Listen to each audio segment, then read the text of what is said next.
Hey, beautiful people, you know what time it is. It is a chat with Rashina, and I have a question for you. Have you given too many people access to you? Ooh, what am I saying? Listen, we love everybody, but everybody doesn't get access. In our prime example, Jesus Christ the righteous showed us how, and he modeled that for us. So he had 12 disciples, but only 3 of them got to see his agony in the garden. Only 3 of them got to see him say, "Let this cup pass over me." Only 3 of them got close enough to see the most vulnerable sides of him.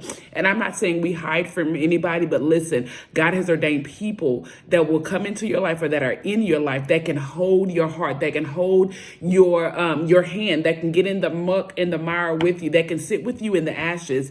Everybody can't handle that. Everybody can't see that side of you, and that's okay. That's not prideful, that's not arrogancy, but that's really stewarding the people that God has in your life well. Everybody doesn't get access. I like to say my life is like a garden. Everybody can come into the garden, but there's front row seats in my garden, there's second row seats, and there's third row seats, and so forth on. So we have to understand sometimes we have to play musical chairs with the people in our life. Sometimes people that have been in our life tenured, that we think they've been in our life they've been in our life 5, 7, 10 years, that we think they can always be in the inner circle. And because of life circumstance, because of how we organically grow apart, some people have to take a back row seat, and that's okay. Those that are friends may become associates. You just never know, but you have to be willing. You have to hold people with an open hand. Listen, it's not a rejection. They're not saying they don't want to be in your space.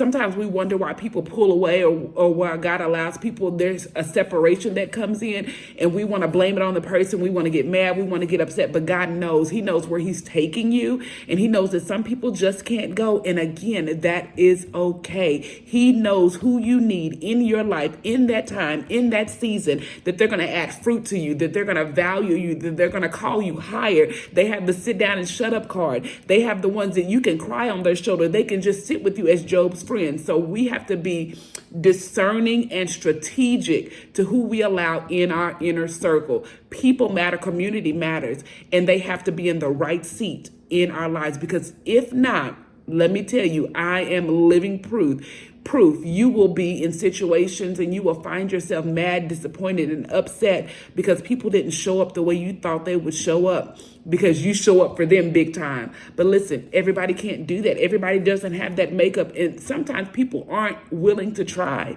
And again, that's okay. I think we have to understand that people give us what they can give us, and that's okay. And that was a hard lesson for me to learn, because Rashina loves hard, and I go in hard. Listen, I'm going to celebrate everybody. If you painted your toenails, I'm going to celebrate you, because that's just the way I am, because I value people that much. People are my passion. Truly, people are my passion. But I wasn't getting that in return. And so I found myself discouraged. I found myself upset and wanting to shut down and wanting to isolate and not be around people. But that wasn't it. They just didn't have that capacity. And that's okay. So you have to understand who you are in a person's life and who they are in your life. And the seat that they sit in matters. So again, have you given too many people access into your life? We love everybody, but everybody doesn't get access, okay?